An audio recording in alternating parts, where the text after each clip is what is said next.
والصلاة والسلام على سيد الأنبياء والمرسلين وعلى آله وأصحابه أجمعين. أما بعد، فأعوذ بالله من الشيطان الرجيم. بسم الله الرحمن الرحيم. عن ابن عمر رضي الله تعالى عنهما أنه قال: قال رسول الله صلى الله عليه وسلم: إذا دعي أحدكم إلى وليمة فليجب.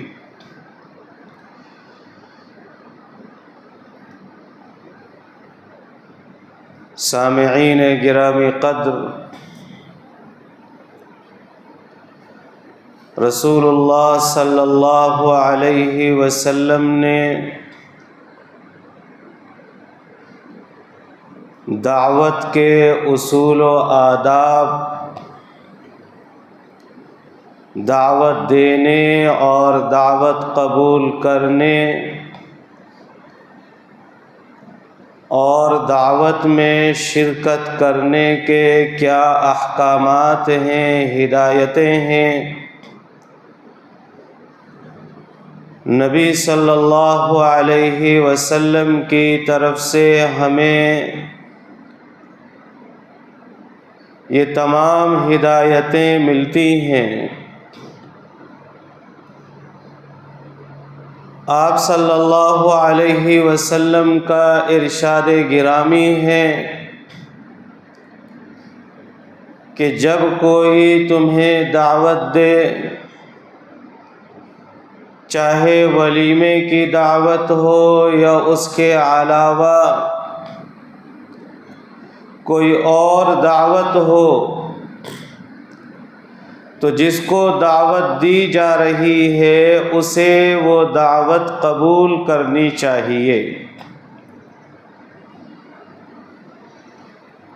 ایک اور دوسری حدیث میں آپ صلی اللہ علیہ وسلم نے ایک مسلمان کے دوسرے مسلمان پر 5 حقوق بیان فرمائے ہیں۔ پہلا حق یہ ہے کہ جب کوئی سلام کرے تو اس کا جواب دیا جائے۔ دوسرا حق یہ ہے کہ جب کسی کو چھینک آئے اور وہ الحمدللہ کہے تو اس کو جواب میں یرحمک اللہ کہا جائے۔ تیسرا حق یہ ہے کہ جب کوئی دعوت کرے تو اس کی دعوت قبول کی جانی چاہیے۔ اور چوتھا حق یہ ہے کہ جب کوئی مسلمان بیمار پڑ جائے تو اس کی مزاج پرسی کرنی چاہیے، اس کی عیادت کرنی چاہیے۔ پانچواں حق یہ ہے کہ جب کسی مسلمان کا جنازہ جا رہا ہو تو اس کے جنازے میں شرکت کرنی چاہیے، اس کے جنازے کے پیچھے پیچھے چلنا چاہیے۔ تو یہ 5 حقوق ہیں ایک مسلمان کے دوسرے مسلمان پر۔ ان 5 حقوق میں آپ صلی اللہ علیہ وسلم نے ایک حق بیان فرمایا ہے کہ جب کوئی دعوت دے تو اس کی دعوت کو قبول کرنا چاہیے۔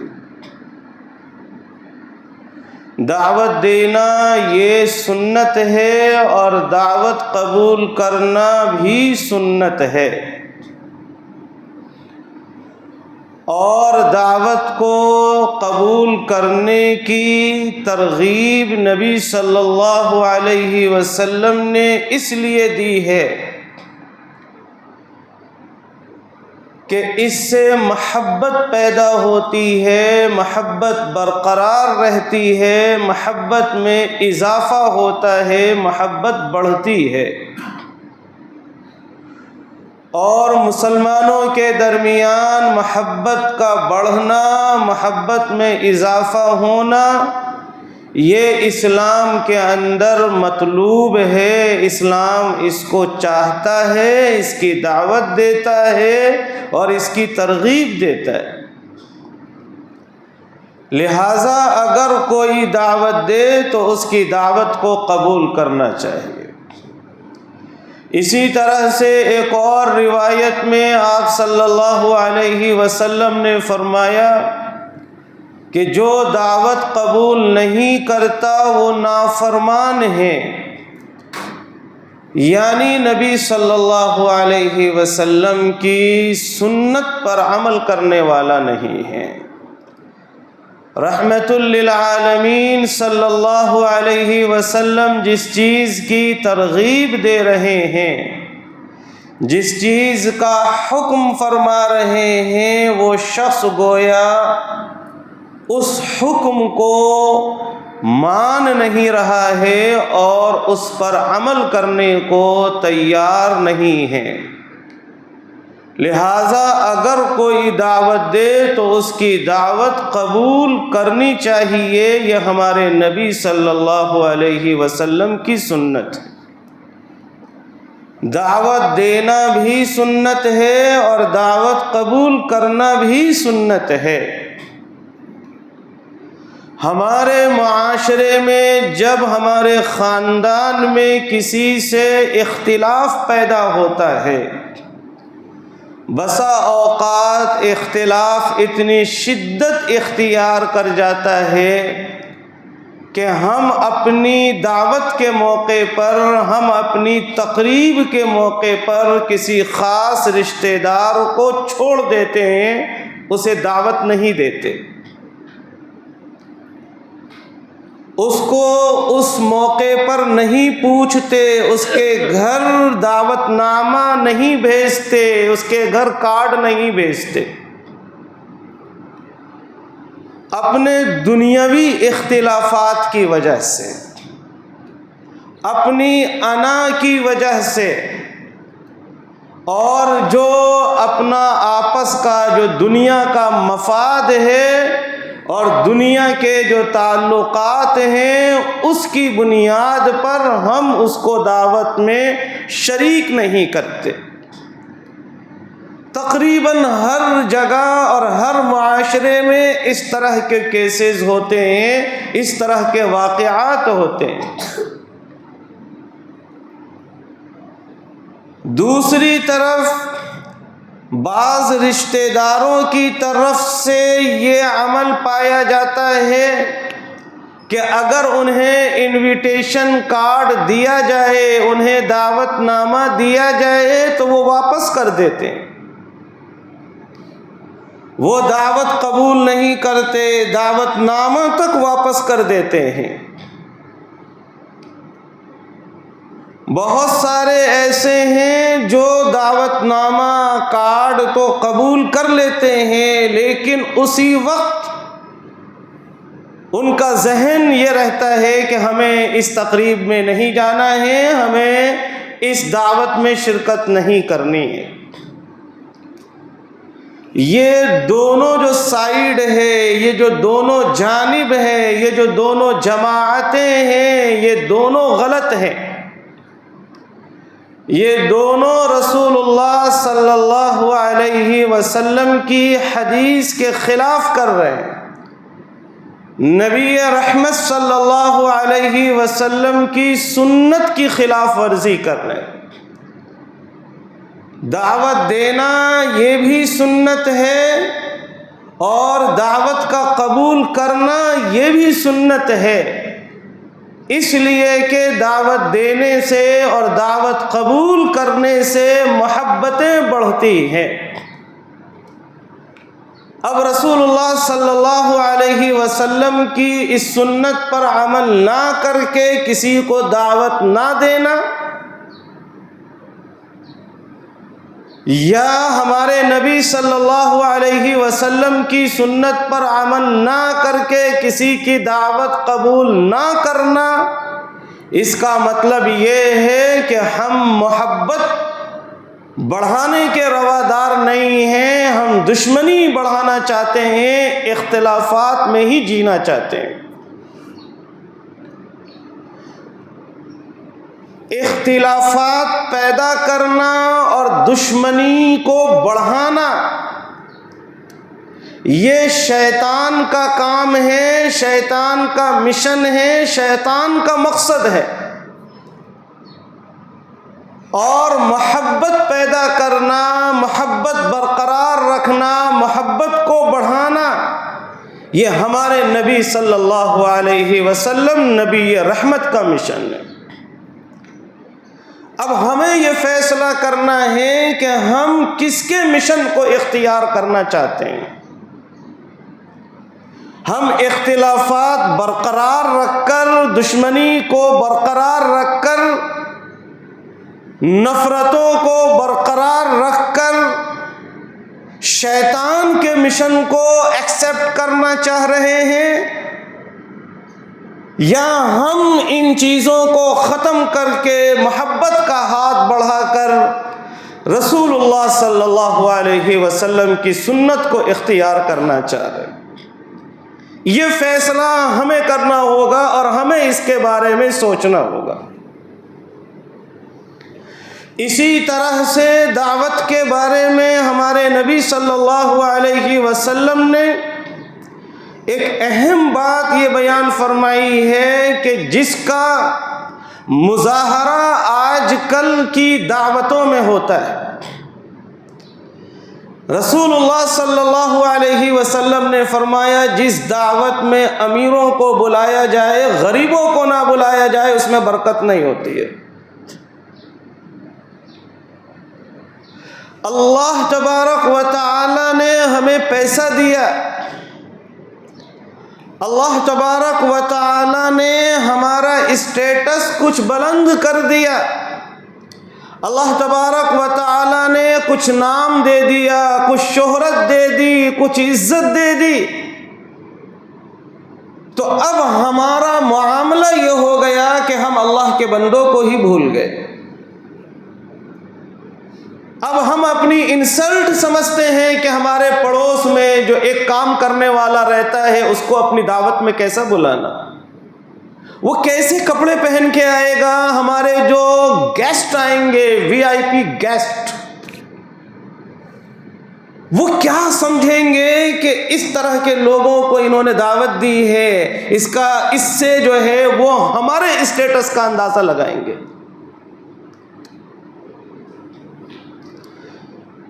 یہ جو VIP پنا ہے اور یہ جو سو کالڈ اسٹیٹس ہے، یہ ہیومینٹی کی اور انسانیت کی بنیاد پر نہیں ہے۔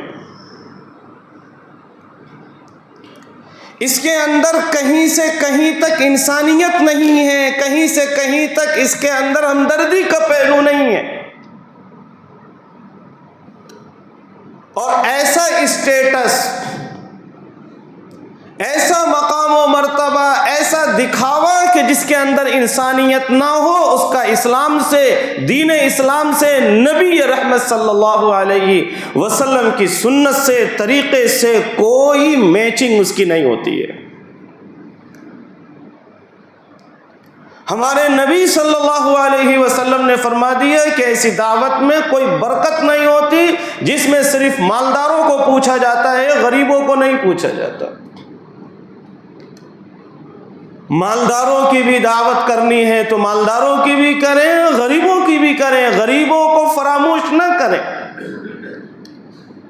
ہمیں نہیں معلوم کہ ہمیں روزی کن کن لوگوں کی وجہ سے دی جاتی ہے۔ ہم تو یہ سمجھتے ہیں کہ ہماری قابلیت ہے،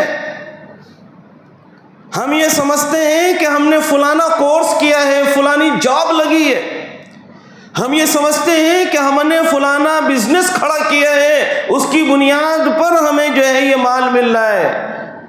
اللہ کا راز اللہ کے علاوہ کوئی نہیں جانتا، کس کی وجہ سے ہمیں روزی ملتی ہے کوئی نہیں جانتا۔ بڑے بڑے پڑھے لکھے، بڑے بڑے ماہرین، بڑے بڑے انٹلیکچوئل، بڑے بڑے ذہین نان شبینہ کو ترستے ہیں، مشکلات سے دوچار ہوتے ہیں۔ روزی دینا اس کا فیصلہ صرف اور صرف اللہ کی طرف سے ہوتا ہے۔ نہ کوئی جاب ہمیں براہ راست روزی دیتی ہے، نہ کوئی بزنس ہمیں براہ راست روزی دیتا ہے۔ یہ صرف پائپ لائن ہے، اس پائپ لائن میں پانی ڈالنے والا کوئی اور ہے۔ اس پائپ لائن کے ذریعے روزی بھیجنے والا کوئی اور ہے، وہ روزی کہیں اور سے آ رہی ہے۔ ہم اسی کو سب کچھ سمجھ جائیں اور اس کی بنیاد پر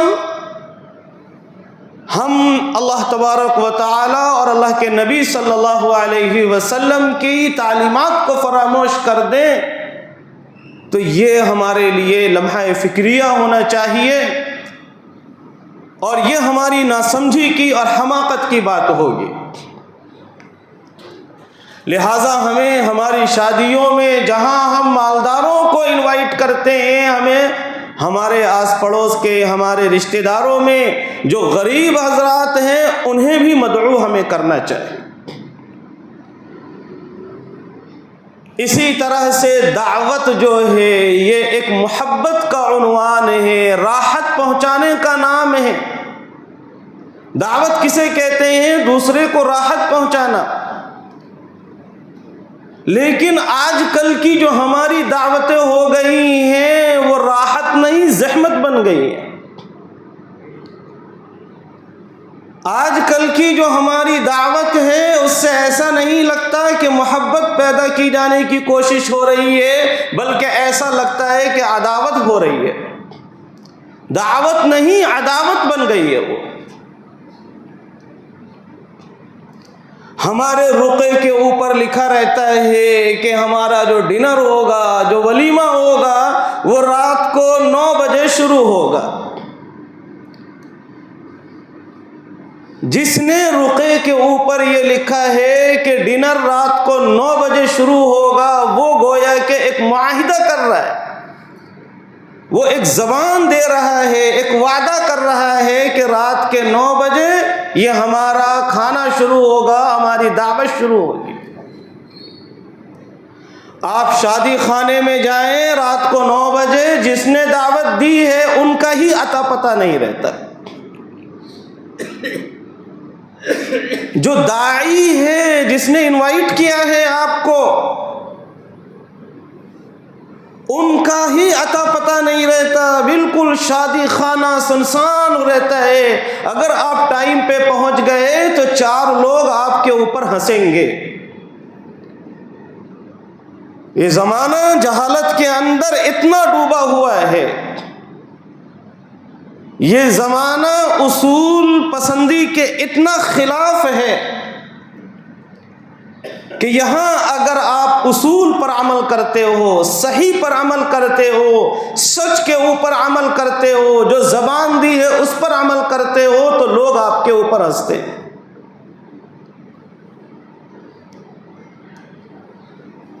یہ وعدہ خلافی ہے کہ ہم نے رقعے پر لکھ دیا کہ رات کے 9 بجے ڈنر شروع ہوگا اور ہم خود وہاں پر نہیں ہیں۔ وہاں لوگ پہنچ جاتے ہیں، گھنٹوں انتظار کرنا پڑتا ہے، بیٹھے بیٹھے بیٹھے، حالانکہ ہر ایج کے لوگ ہوتے ہیں، ان میں بوڑھے بھی ہوتے ہیں، ان میں بیمار بھی ہوتے ہیں۔ کوئی نوشہ رات کو 11 بجے آ رہا ہے، کوئی رات کو 11:30 بجے، 12 بجے، 1 بجے، 1:30 بجے آنے کے بھی کیسز اپنے پاس ہیں۔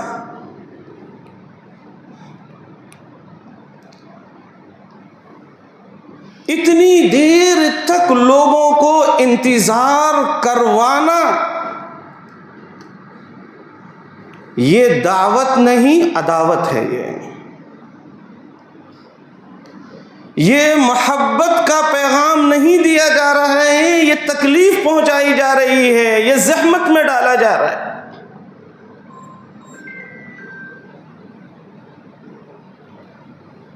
یہ جو دعوت ہے، یہ دعوت باعث ثواب نہیں ہے۔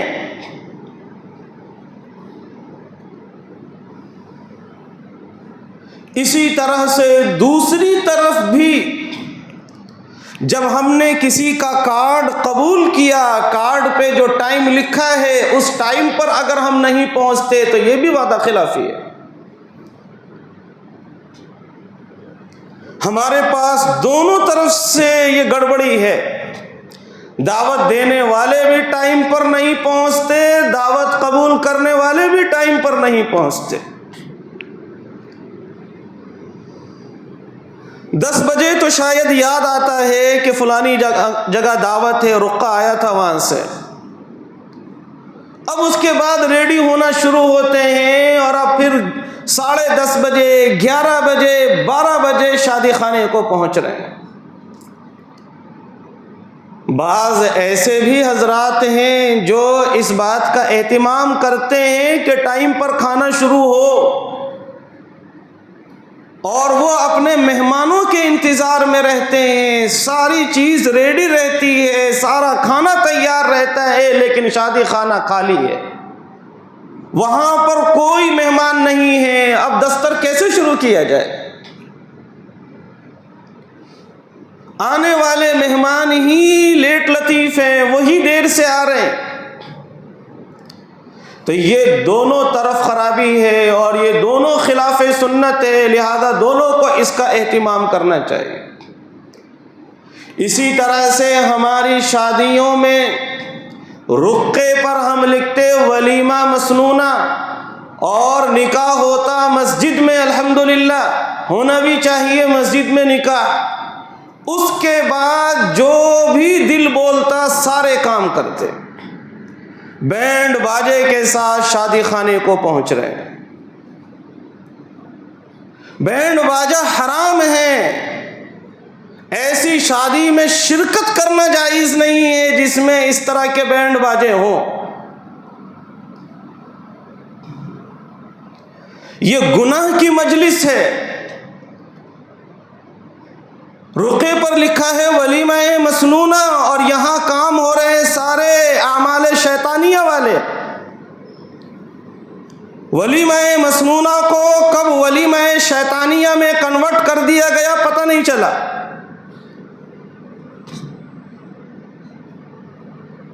نکاح تو مسنون رہا، الحمدللہ نکاح مسجد میں ہوا، لیکن ولیمہ مسنونہ نہیں رہا، وہ ولیمہ شیطانیہ ہو گیا جس کے اندر یہ شیطانی حرکتیں ہو رہی ہیں۔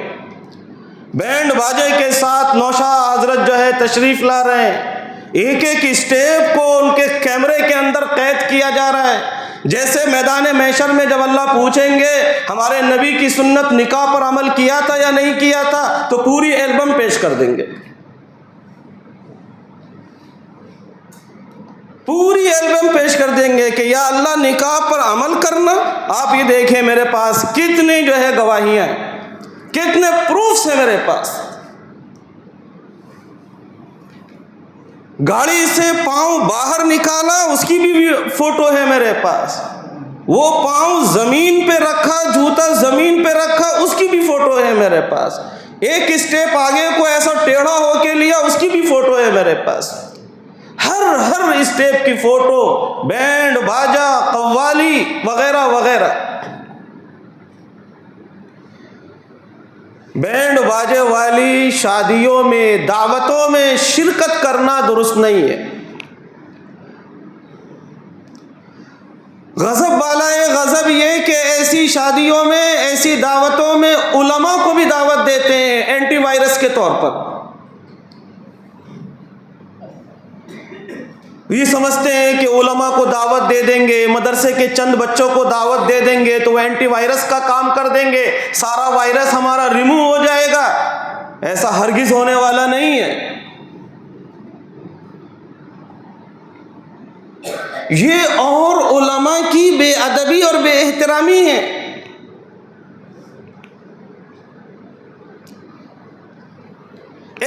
کتنی شادیوں میں شرکت کرنے کا اتفاق ہوا جہاں سے بنا کھائے گھر کو واپس آنا پڑا. شادی میں وہاں شادی خانے میں جانے سے پہلے بھی آدھا گھنٹہ 1 گھنٹہ ٹائم ویسٹ کرنا پڑا, وہاں بیٹھ کے بھی ٹائم ویسٹ کرنا پڑا. 1-2 گھنٹے کے بعد اب نوشہ حضرت جو ہے وہ بینڈ باجے کے ساتھ آ رہے ہیں, تو اب ہم وہاں کیسے ٹھہر سکتے ہیں؟ ہمیں وہاں سے خالی ہاتھ جو ہے گھر کو واپس آنا پڑتا ہے. یہ ہمارے لیے یہ بہت ہی عبرت کی بات ہے اور بڑا لمحہ فکریہ ہے. صرف علماء نہیں, ہم سب کی ذمہ داری ہے کہ اس طرح کی تقریبات کو ہم بائیکاٹ کریں, اسٹینڈ لیں. ہم کہتے ہیں دوست کی شادی ہے نا, رشتہ داروں کی شادی ہے نا, رشتے خراب ہو جاتے نا, اللہ سے رشتہ خراب ہو رہا ہے اس کی فکر نہیں ہے. دوستی نہ ٹوٹ جائے اس کی بڑی فکر ہے, بھائی نہ ناراض ہو جائے اس کی بڑی فکر ہے, چچا نہ ناراض ہو جائے اس کی بڑی فکر ہے. اللہ ناراض ہو جائے یا نہ ہو جائے وہ کل دیکھا جائے گا. اس کا مطلب یہ ہے کہ ایمان چیک کروانا چاہیے آپ کو. اس کا صاف مطلب یہ ہے کہ آپ کا ایمان جو ہے وہ چیک کروانے کے قابل ہے. ایمان نہیں ہے اس کا مطلب صحیح, پورا یقین نہیں ہے کہ ہماری پکڑ ہوگی, گرفت ہوگی, اللہ پکڑیں گے, اللہ ناراض ہو رہے ہیں, اس کا ہمیں جو ہے اندازہ نہیں ہے. بہت سارے دیندار حضرات لائٹ لیتے, تھوڑا سا ہو رہا, کچھ نہیں ہوتا اس سے. بعض دفعہ اگر شادی خانے میں جا کر کسی سے کہیں تو وہ ہمیں مسئلہ بتاتے ہیں, تھوڑا وہ بچے کر لے رہے نا, اور اس کے ساتھ ساتھ یہ بھی جملہ کہتے ہیں اس سے کچھ نہیں ہوتا, اس سے کچھ ہوتا نہیں ہوتا یہ ہم بتائیں گے. آپ کیسا یہ ڈیسائیڈ کر سکتے کہ کچھ ہوتا نہیں ہوتا؟ ہمارے پاس ایک تہذیب ہے, حیدرآباد کی تہذیب, قوالی ہونا. اس کو کیا بولتے ہیں کہ یہ حیدرآباد کی تہذیب ہے. ہمیں حیدرآباد کی تہذیب عزیز ہے یا اسلام کی اور ہمارے نبی کی سنت عزیز ہے؟ میں کریٹیسائز کرنا نہیں چاہ رہا, لیکن ہمیں یہ ایک سوال آپ کے ذہن میں آنا چاہیے. ہمیں ہماری لوکل تہذیب ہمارے عزیز نہیں ہونی چاہیے. ہمارے نبی کی جو سنت ہے اس سنت پر عمل ہو رہا نہیں ہو رہا, ہمیں وہ چیز دیکھنی چاہیے. اس کا وائلیشن تو نہیں ہو رہا, اگر اس کا وائلیشن ہو رہا ہو, کہیں کی بھی تہذیب رہے, اس کو جو ہے دور کرنا چاہیے, اس کو اختیار نہیں کرنا چاہیے. یہ تو عصبیت ہے. اسلام اس عصبیت کی تردید کرتا ہے. لوکل تہذیبوں کو, لوکل کلچر کو اختیار کرنا اور اس کے آڑ میں اسلام کا سنتوں کا وائلیشن کرنا, یہ جو ہے یہ عصبیت ہے, یہ جو ہے علاقائی عصبیت ہے, اور علاقائی عصبیت کی اسلام کے اندر کوئی گنجائش نہیں ہے, کوئی جگہ نہیں ہے. اللہ تبارک و تعالی ہمیں عمل کرنے کی توفیق عطا فرمائے. وآخر دعوانا الحمد للہ رب العالمین.